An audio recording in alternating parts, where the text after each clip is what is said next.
Why nobody has ever escaped Alcatraz. Imagine being locked inside the most secure prison in America, a prison surrounded by freezing water, a prison built on an isolated island, a prison designed for the most dangerous criminals in the country. For decades, Alcatraz had a terrifying reputation. People called it the Rock, and according to the authorities, escaping from Alcatraz was impossible. Yet, in June of 1962, 3 inmates attempted the impossible. They vanished into the darkness, and more than 60 years later, nobody knows exactly what happened to them. Did they drown, or did they become the only men in history to successfully escape Alcatraz? To understand this mystery, we first need to understand why Alcatraz was considered escape-proof. Located in the middle of San Francisco Bay, Alcatraz Island sat nearly 2 kilometers from shore. That may not sound far, but the waters surrounding the island were extremely dangerous. The currents were powerful. The temperature was often cold enough to cause hypothermia within minutes.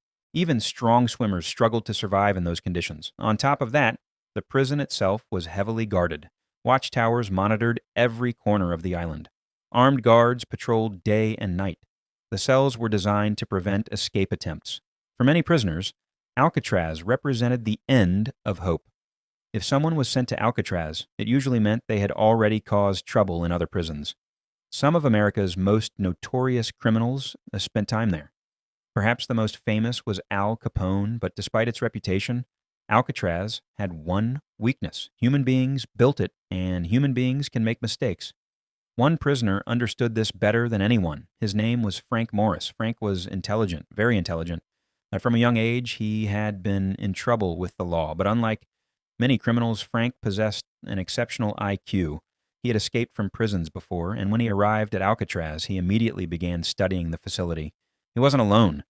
2 brothers named John and Clarence Anglin joined him. Together, they started working on a plan that would take months to prepare.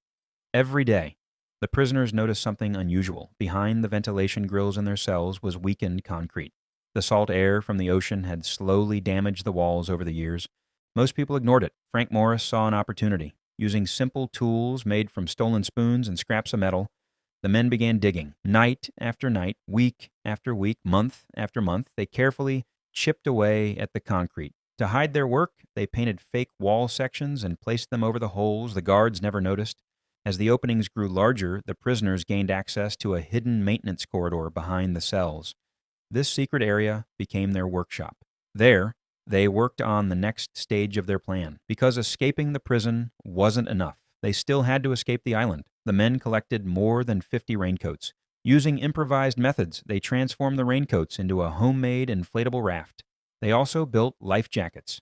Everything was done in secret. Everything had to be perfect. One mistake could mean death.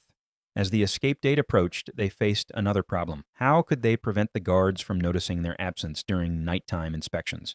Their solution was surprisingly clever. The men created fake heads using soap, paper, and paint. They crafted realistic faces. They even attached real hair collected from the prison barbershop. In the darkness, the fake heads looked convincing enough to fool the guards.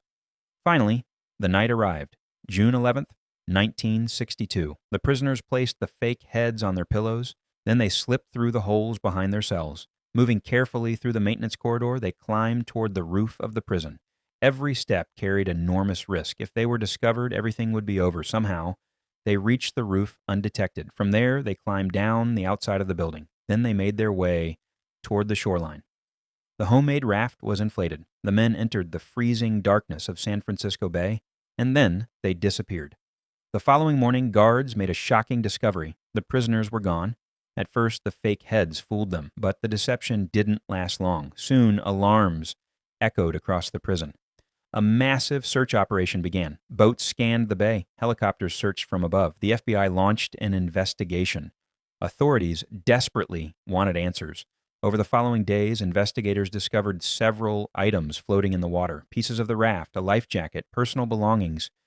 To many officials, this seemed like proof that the prisoners had drowned. The cold water, powerful currents, and strong winds created a deadly combination. Most experts believed survival was impossible, but there was one problem. No bodies were ever found. Not a single one.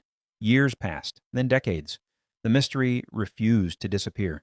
Some investigators argued that the men had certainly drowned. Others believed they may have survived.